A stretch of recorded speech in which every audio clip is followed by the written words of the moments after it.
Hey everybody, it's Rob from Flailthroughs. This is Gundam Battle Operation 2, and this is a guest video from Salty Walty, who is in the Aqua Gym with Torpedo Launcher.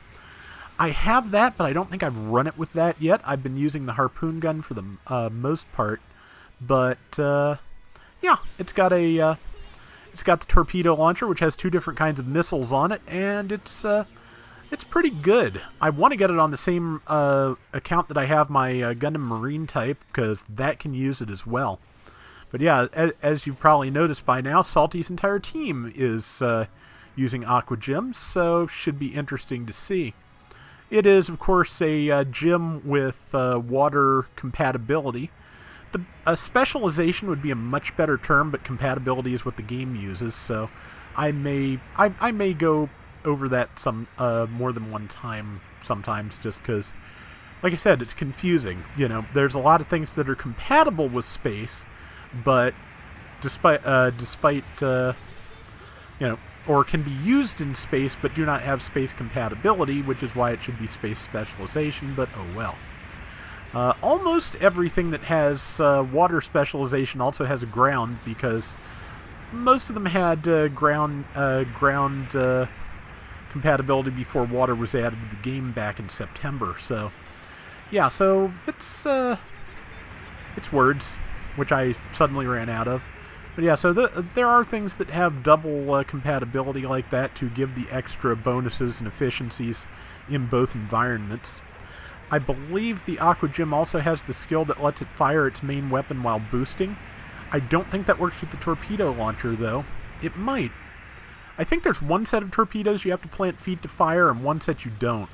The ones that you don't, you can probably go ahead and use with the boost and shoot ability. But so far, they're doing pretty well, 2,700 to 1,106. And yeah, the Aqua Gym is pretty solid. I like all the new aquatic stuff they've added. I'm pretty happy with those. And anytime they want... Ooh, that Hygog hit really hard. But anytime they want to keep adding more, I am all for that. But yeah, so far so good. And let's see. But yeah, I'm kind of doing a guest week sort of thing here, just because people sent me a lot of guest videos the last time I needed them, and I could use a little bit more time to get the next round of requests and rounds and what have you together. So I figure start getting them together in advance, and if I find things that I feel like I need to run sooner, I can, and these will be ready anyway. So contingency is good. A couple of good kills there. And the enemy team's a little bit split up. Somebody came down after Salty. I think that's an Aqua Gundam from the beam rifle fire. Is it? Yep. And the Gundam Aqua type is basically an Aqua Gym with a Gundam head stuck on it. And it's also dead. But yeah, it's not much of an actual Gundam. It just has a Gundam face and is otherwise a slightly upgraded Aqua Gym, I think. And let's see, there's that Hygog, getting some good damage in on it.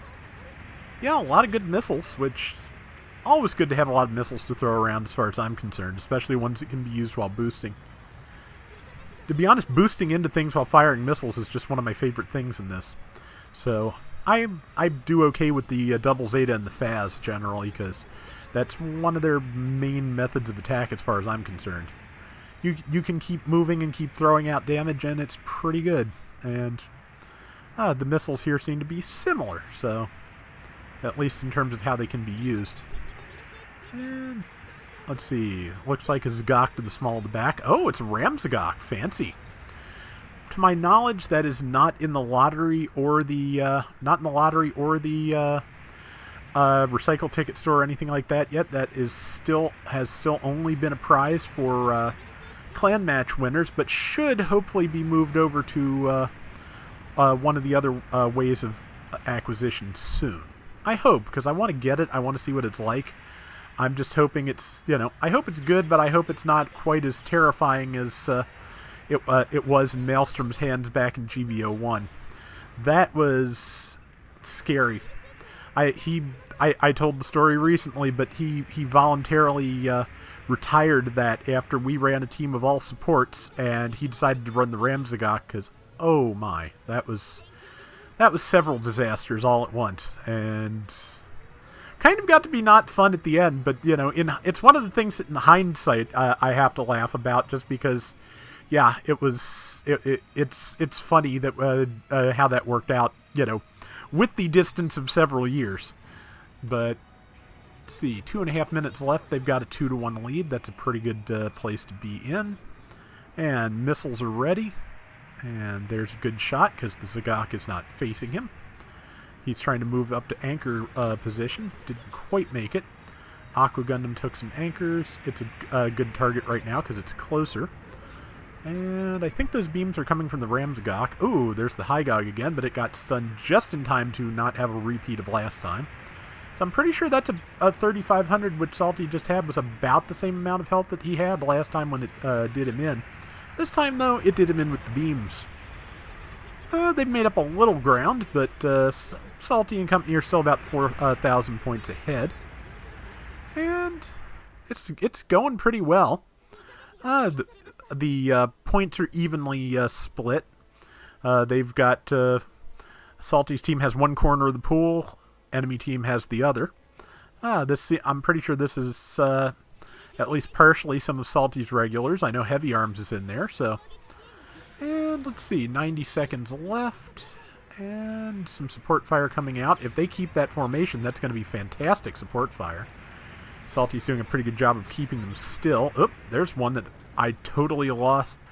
That person managed to approach just perfectly so that I could not see them at all over Salty's shoulder. That's pretty impressive. Being able to just attack somebody in their blind spot like that is a great trick if you can do it. It's kind of weird that just because of the nature of Gundam Battle Operation 2, the blind spot is just ahead of you on your left. But, oh well. Let's see, Ramzagok's right there.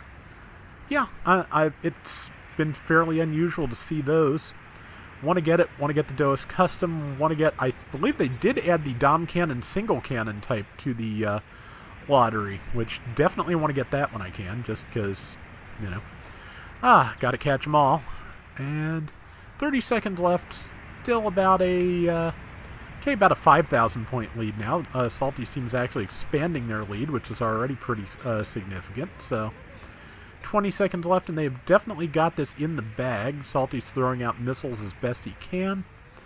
And, yeah, I mean, no question they've got it. The question is just by how much. But, okay, there's somebody with almost no health. Somebody got them, I think. It's a little bit...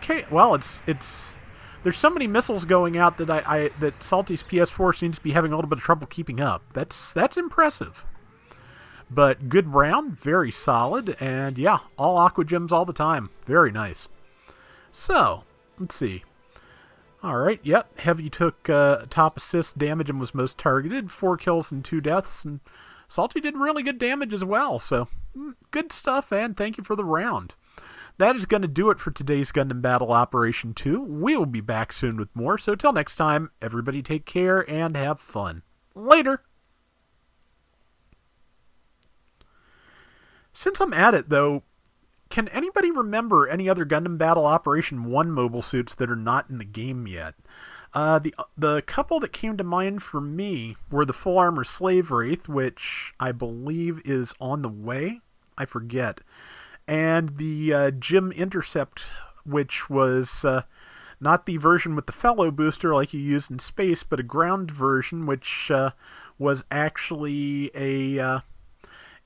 it actually was a raid with a with the Gunner Gundam sniper rifle. So a fast charging sniper rifle. There was no piercing in the first game, but it was still pretty solid. And still 3 hit melee. So it was an interesting thing to use, and I would not mind seeing something like that back.